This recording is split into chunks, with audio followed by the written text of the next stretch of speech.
a little while back, we had a gentleman give us a talk on clutter control. And tonight, he's going to take it a little farther, and he's going to tell us why we buy so much. I like to break the day down.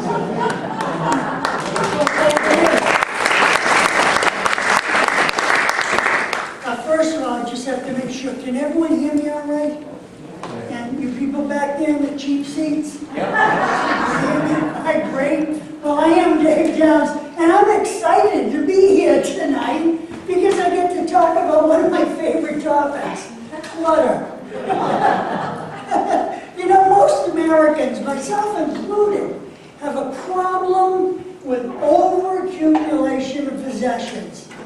In other words, we all buy and save too much stuff. And the last time I was here, I talked about the stuff that we already have and how to think about it a little differently and start to get rid of it. Tonight I'll be talking more about how it gets into the house to begin with. And if you think about it, most of the stuff that's in our house, that's our clutter, we bought.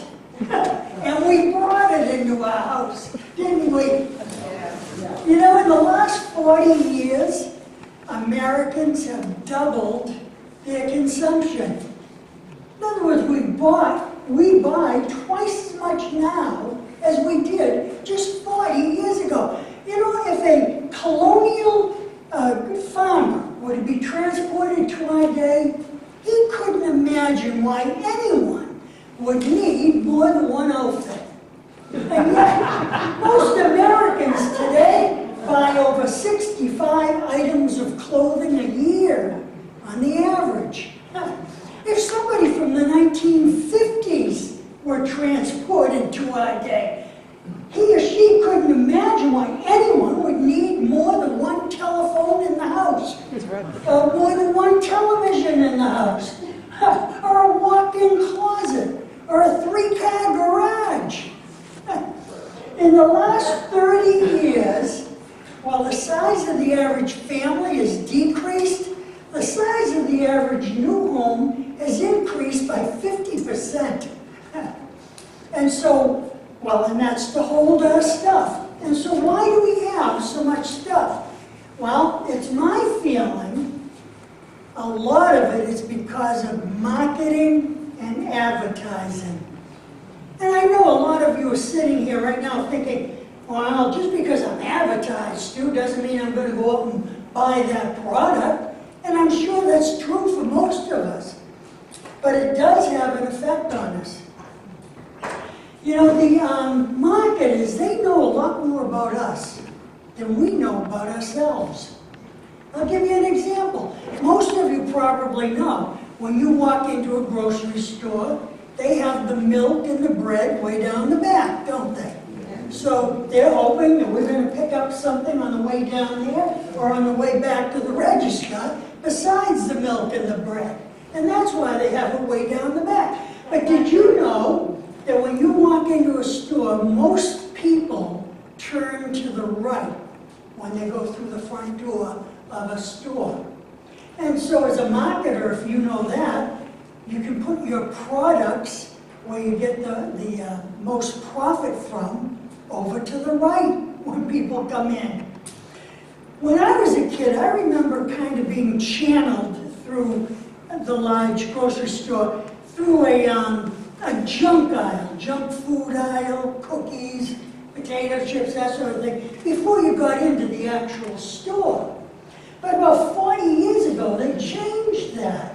So now we're kind of channeled through vegetables and fruits and even health foods today. And we think to ourselves, oh, isn't that nice?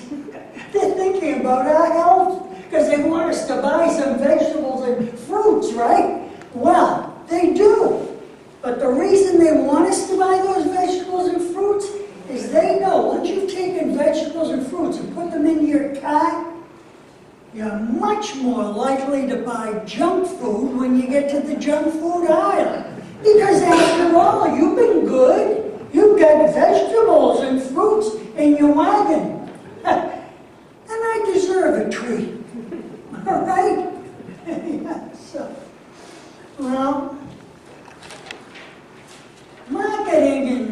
advertising's probably been around since the beginning of time. But it was only during the 1800s, with the advent of a lot of more newspapers and magazines, that people started getting subjected to an awful lot more advertising. And then by the end of the 1800s, the catalogs came out, like the Sears Roebuck catalog. Probably anyone under 30 here don't know what I mean when I say Sears Roebuck, right? As they call it Sears. You can tell your age by that. But anyway, but think of what the Sears Roebuck catalog is. All it is a great big thick book full of advertising, right? That's all it is. In the beginning of the 1900s or the 20th century, the radio came into the mix as far as advertisements go.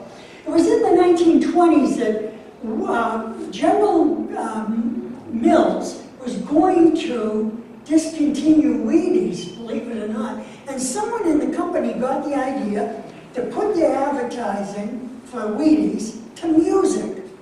So they did, and Wheaties took off. It's called a jingle today.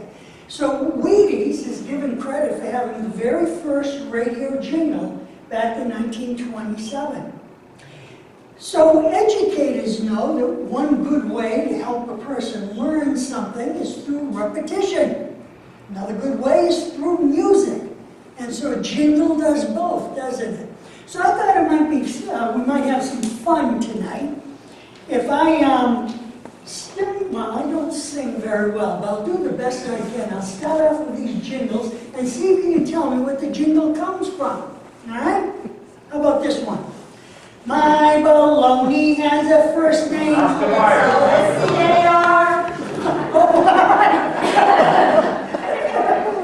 Okay, so Oscar Mayer, you're going. Good. Good. Camel soup. Yeah, camel soup. Hey, you can keep going. That's great. I think it's great. You know. How about this one?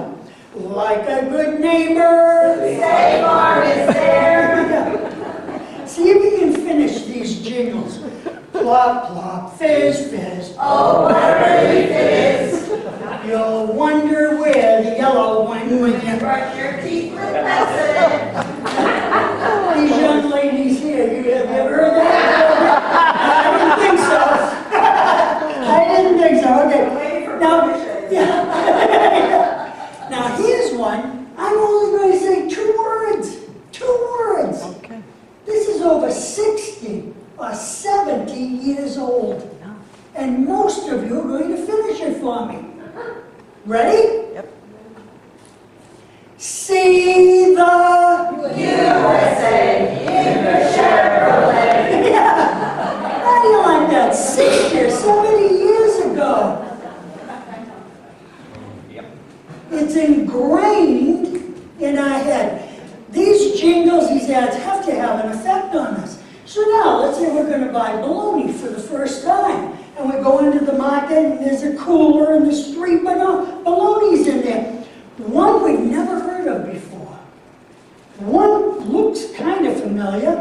And then there's Oscar Myers. My bologna is a first. And the kid's cute too, right? And so you're familiar with it? Yeah, I'll have to have you come with me on the road.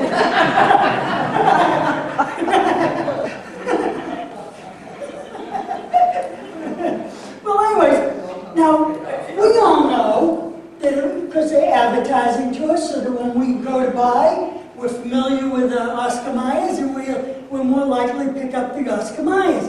But what you don't know, probably, and the marketers do know, is that all of us are hardwired to be afraid of the unknown, to be afraid of the other tribe, the other religion, the foreigner.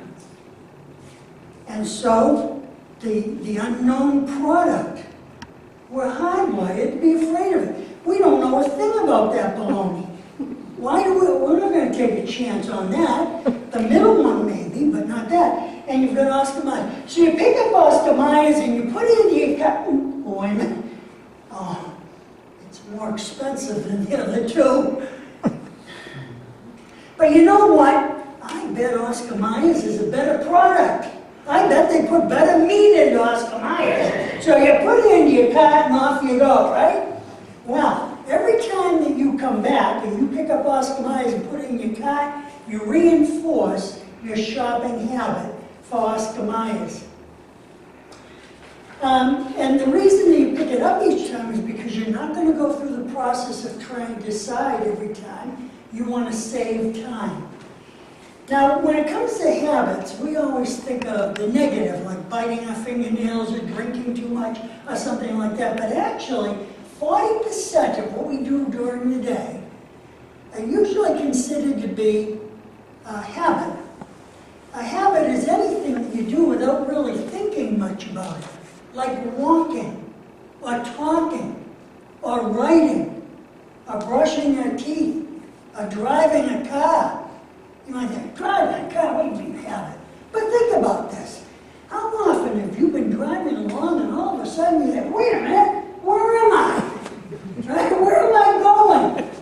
How many of you had that happen to you? Come on, just about all of us, yeah. And the reason is, when we're out on the highway, particularly, I mean, not around town, but out on the highway, unless you're passing people, you're probably just following the person in front of you. So what do you have to do? Just a little bit of motion with your foot to keep the same distance. A little bit of motion with your arms to keep within the lines. And if those red lights go on in front of you, you have to put on your brakes, right? Basically, that's it if you think about it. So after 5, 10, 20, 30 minutes, all of a sudden you realize you don't know where you are because your mind has been freed up to think about other things, and you're driving by habit. When you go home tonight, try and brush your teeth with your hand that is not your dominant hand. So if you usually do it with your right hand, try it with your left hand. If you do it with your right hand, it's a habit. So you're freed up to be thinking about other things. You think about what's going to happen tomorrow or whatever. But you try to brush your teeth with your hand that isn't dominant, and you have to think about what you're doing. That does not free up your mind, and your mind has to concentrate on what you're doing. So with a shopping habit, you're picking up these objects by habit. And so now you've got a competing brand. How in the world are they going to break you of your habit? You know, if you're buying something all the time, how do they break your habit?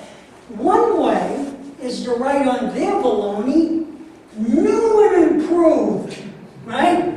Or 10% less fat, or added minerals and vitamins. And now when you look in the case and there are the 3 balonies, and one has that new packaging, your mind says, wait a minute, things are different now from the time I made those decisions, and maybe it's time to reevaluate. And that's why they mark the packaging the way they do. A lot of research has been done about this, and so these marketers, they know that during certain times in your life, you're more likely to change your brand. Times like when you get married, have children, get divorced, buy a house, get a new job or lose a job, or have a new person move into your home. And so during the 90s, these computer registers started coming out. And I think originally they were so you could tell what your inventory was. The computer could tell you, hey, you're low on something, you need to order it. But not only did they do that, but then when we use our credit card, for instance, if we get a credit card that's specific to that store, now they know who you are, what you buy, how often you buy it, when you buy it. Most of us, we all do this, don't we? We belong to these little clubs, right? Yes. Yeah, so we get a little bit off. Every time we go to the store, we don't have to pay full price, like all the others that aren't part of the club, right? Yeah, well, we buy stuff with our club cards. They know exactly what you're buying, when you're buying it, and how often you buy it. And then the register prints out all your coupons for you, right? Oh, yes, let's see here. $3 off if you spend $20. So you rush around trying to add up stuff, get $20, you bring it to the counter, and the lady says, oh, I'm sorry, this is on sale. It isn't part of the $20. So then, oh, gee, I have to find $5 more worth of something to buy so I can get some money off. And we go crazy with it, don't we? They have us coming and going. Well, okay, so what Target did back in the 1990s, where they knew if somebody was buying extra toilet paper, well, they probably had someone new in the home. And so they'd start sending flyers to that person with things that you'd need if you had an extra person in the home. Maybe extra towels, larger pots and pans, extra TV. Those people in the front row, they doesn't want to stay in there. All right, it's telling me something, I think. It wants me to buy something. Okay, so let's see. And so Target at one time, they could tell if a woman was pregnant. So what they did was they sent flyers to the women that were pregnant with all the baby materials in it. They got a big backlash, a really big backlash. Most of the women said, how do they know I'm pregnant? My husband doesn't even know. And so what they had to do was they had to change the flyer. Now, I don't know what the percentage was. Probably, it might be like 50% baby materials, 50% things that had nothing to do with babies, to throw you off so you weren't aware that they were targeting you with their flyers. You know, with parents that have a baby, they spend $6,000 the first year on that one baby. So as a store, if you can get 1,000 new customers that have babies, you've made $6 million extra in sales.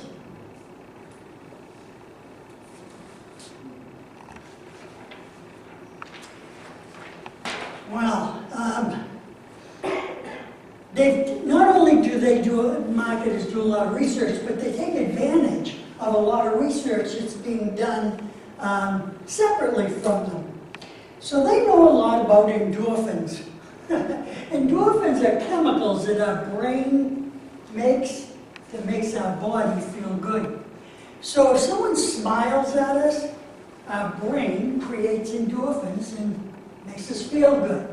If we eat chocolate or comfort food, these endorphins make us feel good. If we feel loved or we laugh, we get the endorphins going. And also, for a lot of us, if we buy something and we think we've gotten a bargain, the endorphins go off and we feel good inside. Now I'm going to couple that with something else. A lot of you that took biology years ago, you've heard of Pavlov, Dr. Pavlov. He was a Russian scientist, and he was studying the saliva in dogs. And so what he was doing was just feeding the dogs and collecting samples of the saliva. And after a few weeks, he realized, wait a minute, these dogs are salivating before I even give them the food. And he realized that they were anticipating getting the food. And so he tried other experiments. He had other, well, the thing he's most famous for was the bell. So he'd ring the bell, then he'd feed the dogs. Ring the bell, then he'd feed. And after he'd done it so many times, whenever the dog heard a bell, or the dogs heard a bell, they'd salivate because they were anticipating food. Okay, so what's this got to do with endorphins? Well, these marketers have us anticipate, have certain words that they use so that we will anticipate getting those endorphins, like bargain. 50% off. Buy one, get one free. Free! They have us as their dogs, these guys. So, well, so how can you combat this? Well, research tells us that the longer time that elapses between the time you pick something up and put it into your cart and the time you actually pay for it at the register, the longer that time elapses, the less likely you are to buy the item. So in other words, if you buy something on sale, wait a while, walk around the store and think about what you just got on sale. Did you get it because you wanted the endorphins? Did you get it because it was a bargain or whatever? Think about it. And even if you put one item back every time you go shopping, that's one item every time you go shopping less that's going to end up in your house. See this right here? This is a can of oil. I bought this for 79 cents back when it went for $1.10. That was a real bargain. It was such a good bargain, I bought 4 of them.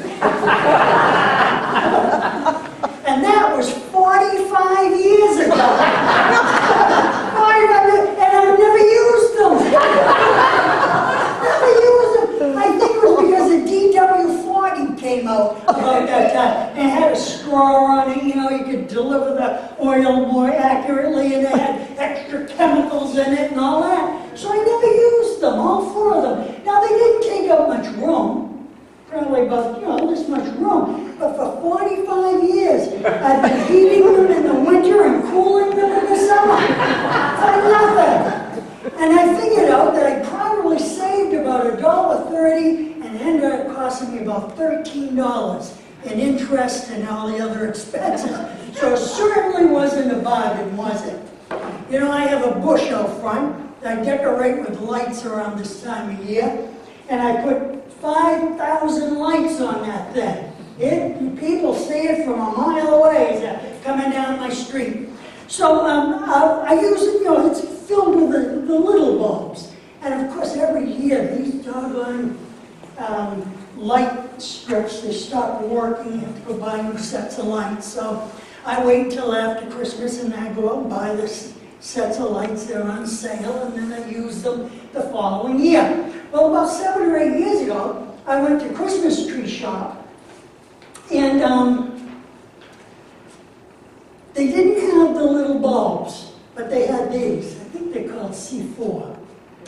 And those of you that use, how many of you use these? Yeah, I do too. I put them in my windows.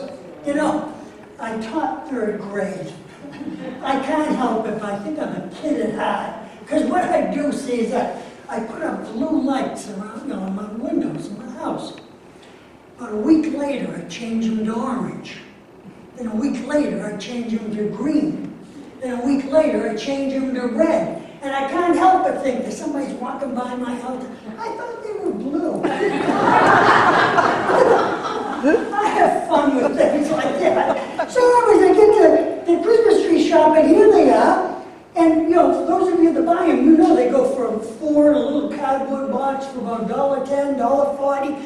Here they were, and a whole set, 25 of them, with the sockets and everything, for only $2. $2, what a bargain. So I bought 2 of them, and I brought them home. When I got home, I started thinking, that's such a great bargain. You know, if I spent $20, I could get 10 more sets. And I have another bush on the other side of my house. I could light the other bush with the lights. So I went back to buy 10 sets at $2, and they'd gone down to $1.50 a set. So I bought 20. To make a long story short, I ended up buying over 76 sets of lights. 76 sets of lights. It was about the same year that I bought one of these electrical devices that tell you how much how much your electrical devices are using electricity. So I hooked it up to my bush. It wasn't easy, because I have 3 or 4 extension cords going out there. So I figured it all out. I was spending $50 to $100 just for electricity to light my lights between Thanksgiving and the end of January. Then I started started thinking, jeepers, on the other bush, 4 watts times 25 times 76, that'd be another $50 or $100. That would be $100 to $200 that I'd be spending just in electricity to light my bushes. I couldn't afford that. So now what do? I had a shed full of lights. Well, over a period of months, it took me months, believe me, I gathered together 10 boxes at a time, and I brought them down to Salvation Army and gave them away, the new sets. And I ended up with the bush I decorated orange for Halloween every year. So that's what I did with those.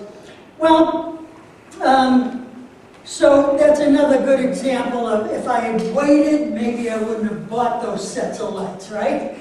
So you want to try to remember, if you get all excited and the endorphins are going and the bells ringing and everything else, slow down. You can put them in your car, but slow down, wait a while, and the longer you wait, the less likely you are to actually purchase the item.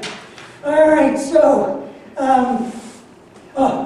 yard sales. We love yard sales, don't we? How many of you love the auctions, yard sales, flea market? Sure, and that's the endorphins really get going there, don't they? It's these, oh, the price is so low, oh, who can I get this for? Right? You know what, who can I buy this for, right? You wouldn't have bought it otherwise, but the price is so low. You know, I used to do magic shows for children. I'd get dressed up in a tuxedo. And I never stopped off at yard sales on my way out because I'd always end up being late. So I'd always stop off on the way home. Well, this one day, I'm on my way home, and the sign says 9 to 4. It was 3:45. So okay, so I turned down the road and started down the street, looking for the yard sale, left and right. I found it right at the end of the street. Right at the end, it was right there on the corner. There he was. The driveway was full of stuff. So I got out of my car, and I started walking down the driveway looking at the stuff. And the guy stared at me, and he didn't take his eyes off of me.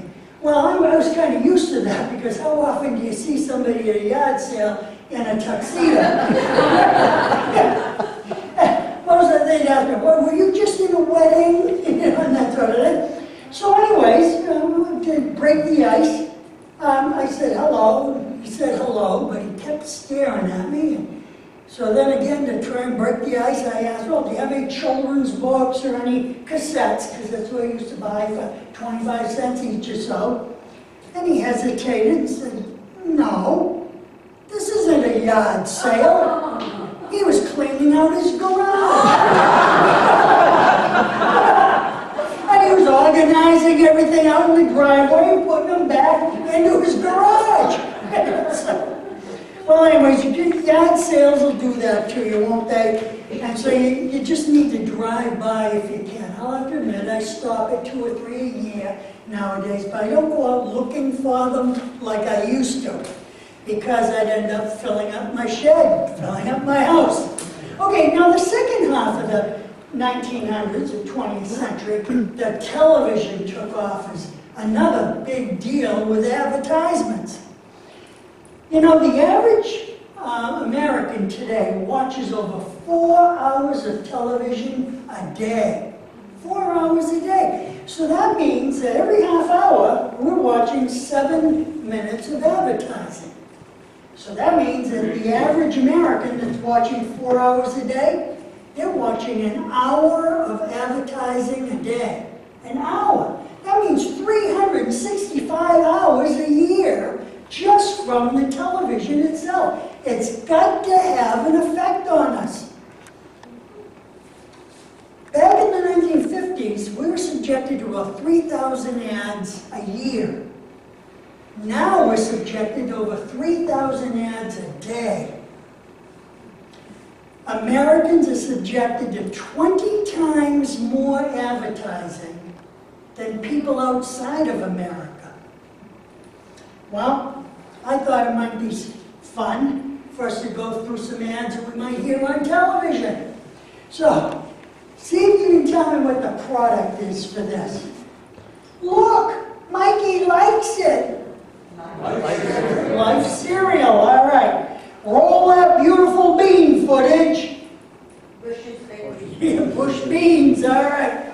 Help, I'm falling and I can't get up. All right, okay. Where's the beef?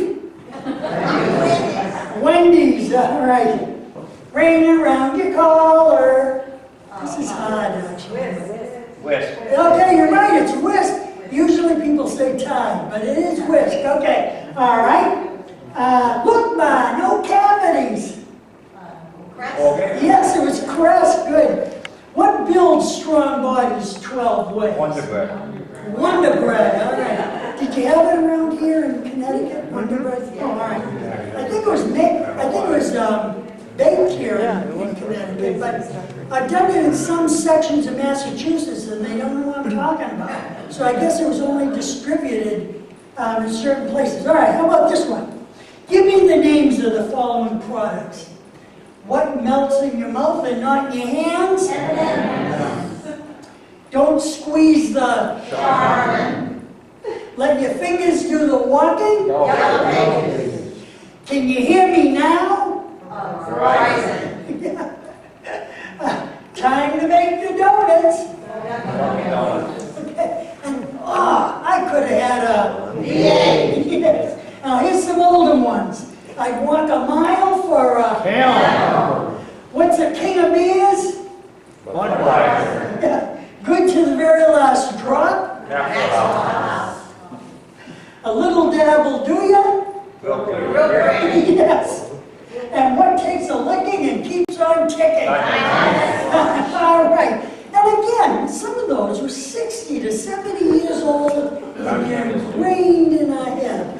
And it has to have an effect on us. Well, as a result of all of this advertising we're subjected to, we spend 3 to 4 times more time shopping than the average Western European.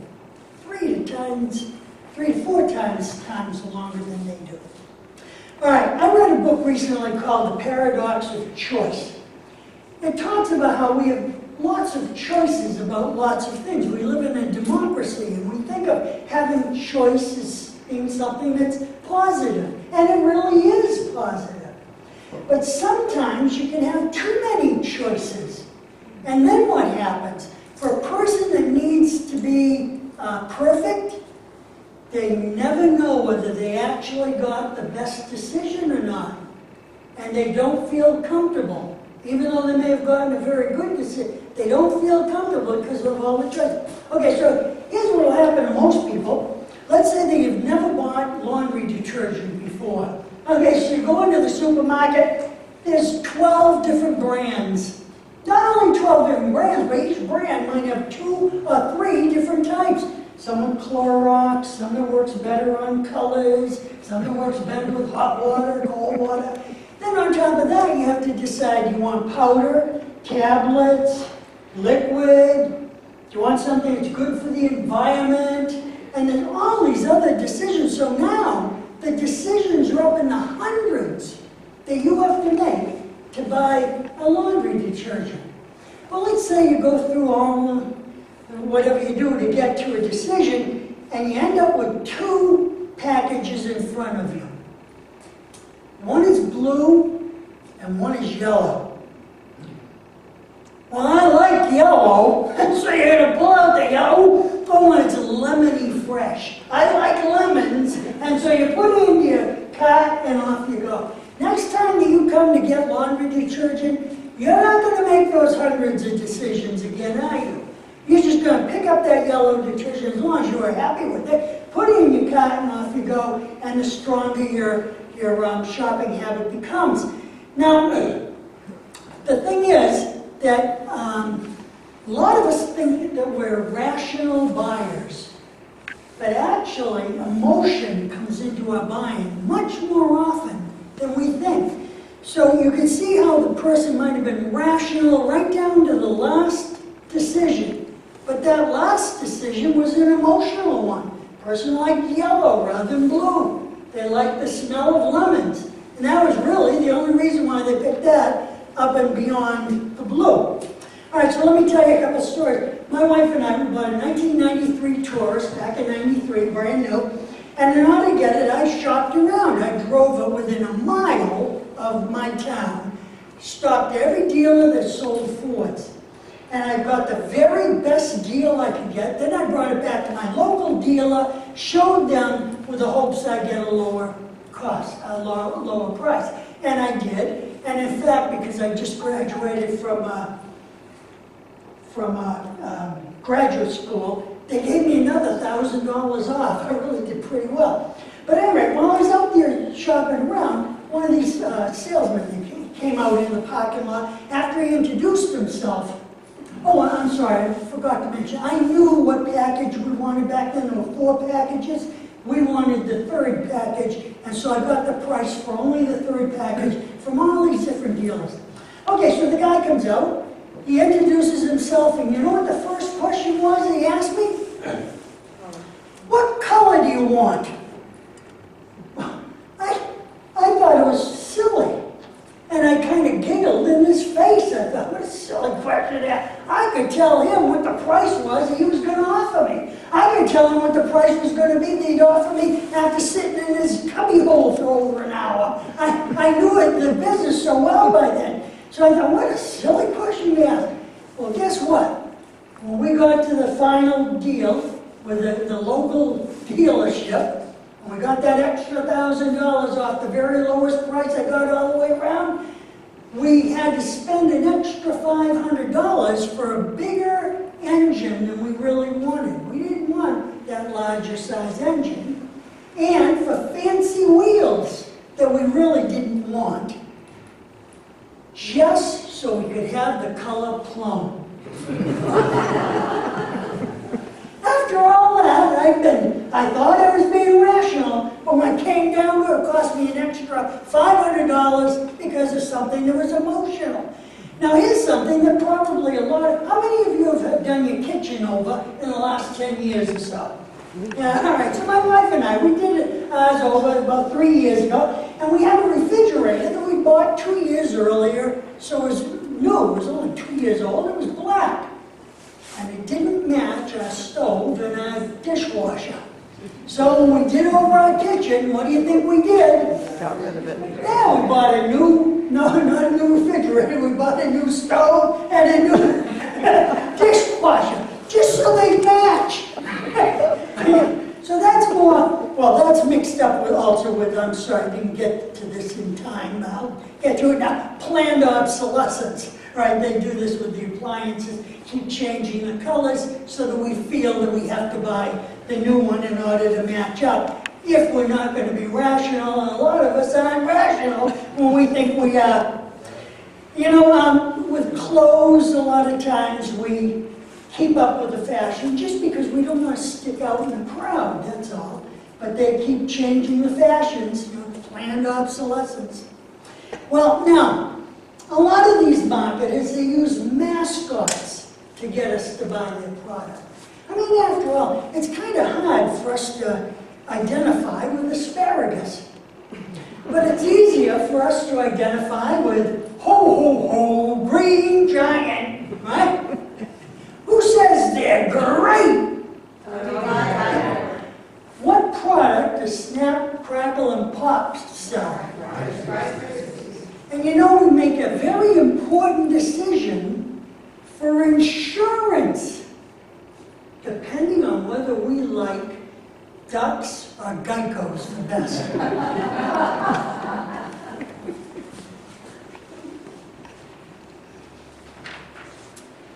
And we buy dreams, don't we? Or we look at TV, and there's this handsome guy, a beautiful girl exercising, and we say to us, oh, wow, I'd love to have a body like that, right? And it's only $500. So we buy it, we get on there, and we're all happy. After 5 minutes, we realize that, wait a minute, this isn't as much fun as I thought it was going to be. And that's why we see all the exercising equipment out in front of people's homes for free, right? about a dream. You know, guys, they'll buy golf clubs and golf clothes and go golfing for maybe a season or a few times and give it up. And women might, you know, go take some painting classes and buy the brushes and the paints and the easel and all this other stuff and then give it up. So we all buy dreams. And here's something that's really big. We discount the future for the present. That's another thing that we're hardwired to do. That's why we procrastinate, because we're hardwired to discount the future for the present. So that's what we're doing when we take out our credit card. We're not paying now, we're going to pay later. And so did you know that by using your credit card, you're more likely to spend about 34% more than you would if you were paying cash? So just by not using your credit card, you might be able to save yourself 34% of what you're spending. Or another way to look at it is cut down by the stuff that's coming into your home, cut it down by 34%. Now I know none of us are going to stop using our credit cards.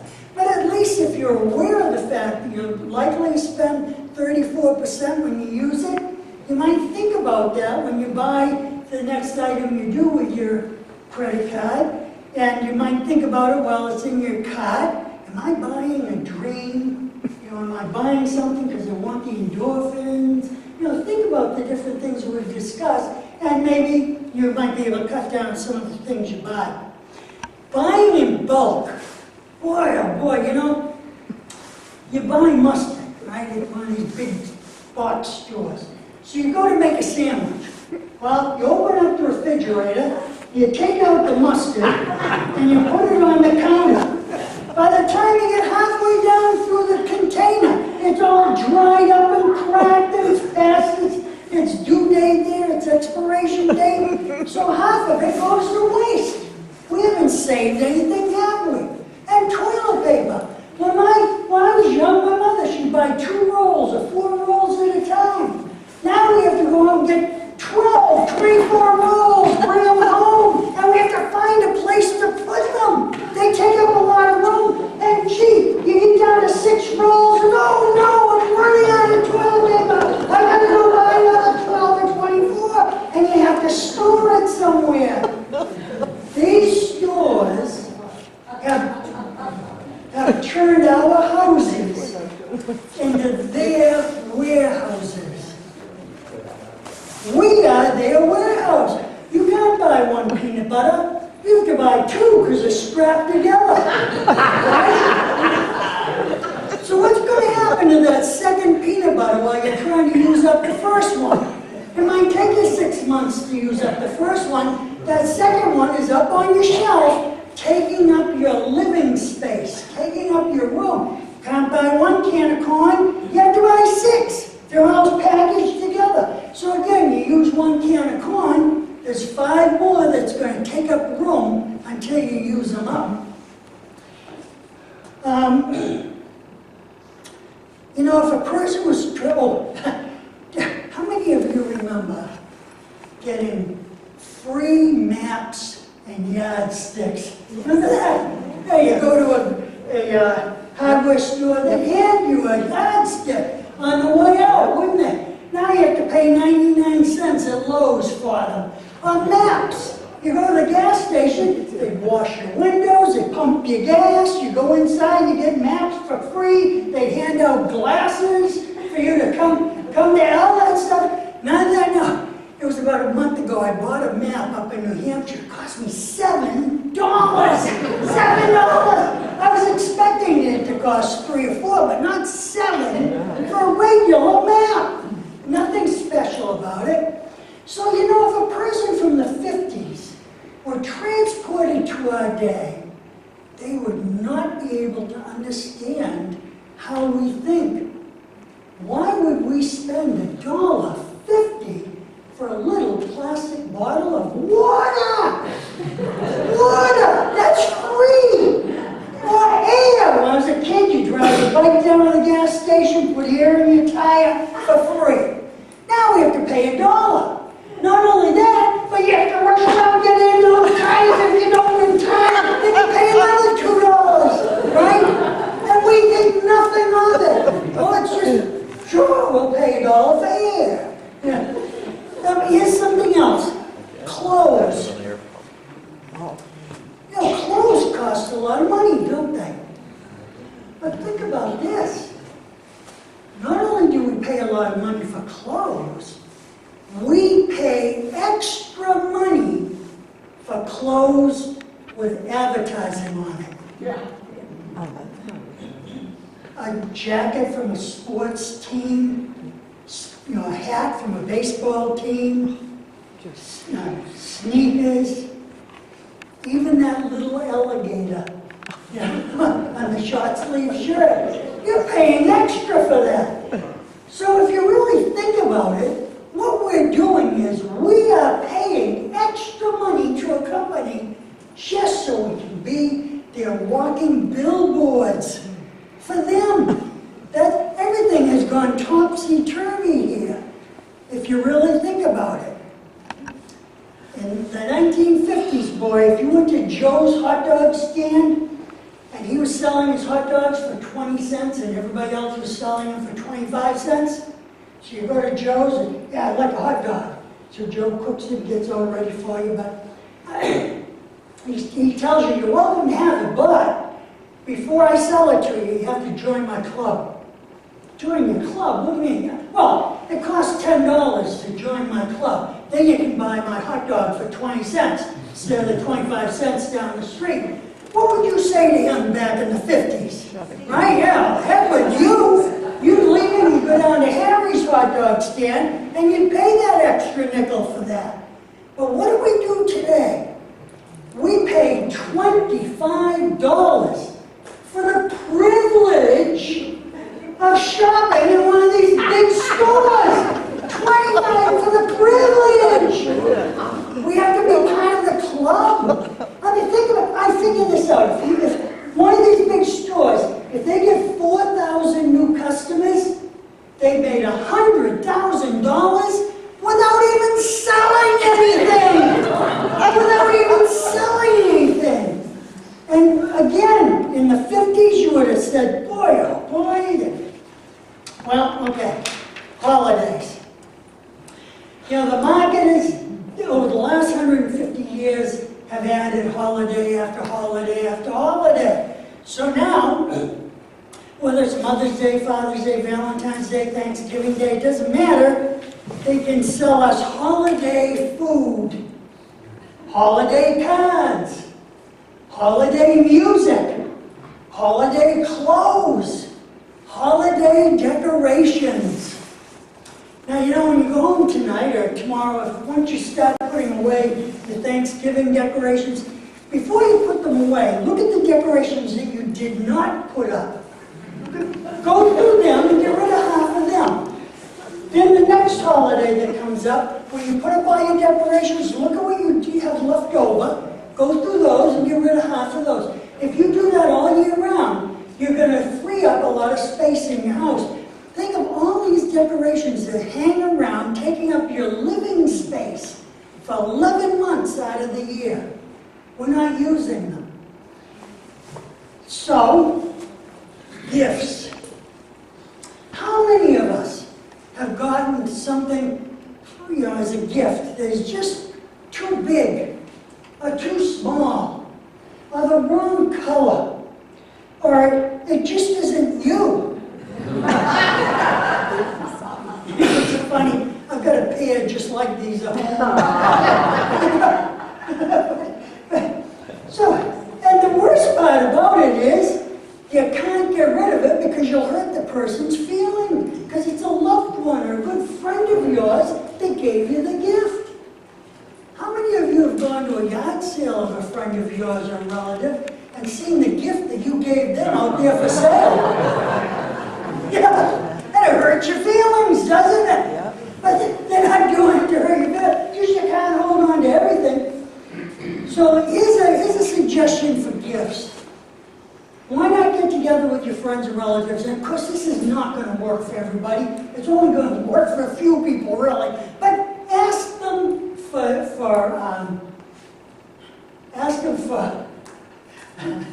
excuse me, I lost the word. I don't have the oil to crank in my ear. Consumables, that's it, all right. So ask for consumables. You know, if you have a friend that pickles something or makes a pie, or you could ask them for, or you could ask for tickets to the movies, or a certificate to a restaurant, or a certificate, at least a certificate to a store that you like to buy your things from. Now, I suggested that up at the library up in Worcester, and a woman piped up and she said, I don't ask for gift certificates, I ask for cash. Because what she does is she takes the cash, she puts it in an envelope, and then if she goes out to the movies, she writes down the movies and how much she enjoyed it, and if she goes out to eat, how much she enjoyed that. When she gets all done using up the money, she takes the envelope and gives it to the person that gave her the money, so they can see how she enjoyed their gift. Now, like I said, we all know our friends and relatives, and it may only work with one or two people. But you know, if you could get 5 of your friends and relatives to do that, and if they give you 2 gifts a year, your birthday and another holiday, at the end of 10 years, you've stopped 100 items from coming into your home that you didn't want, you can't use, and that you can't get rid of because you hurt their feelings. So, let's see. So what does this all come down to? Well, these marketers really have us.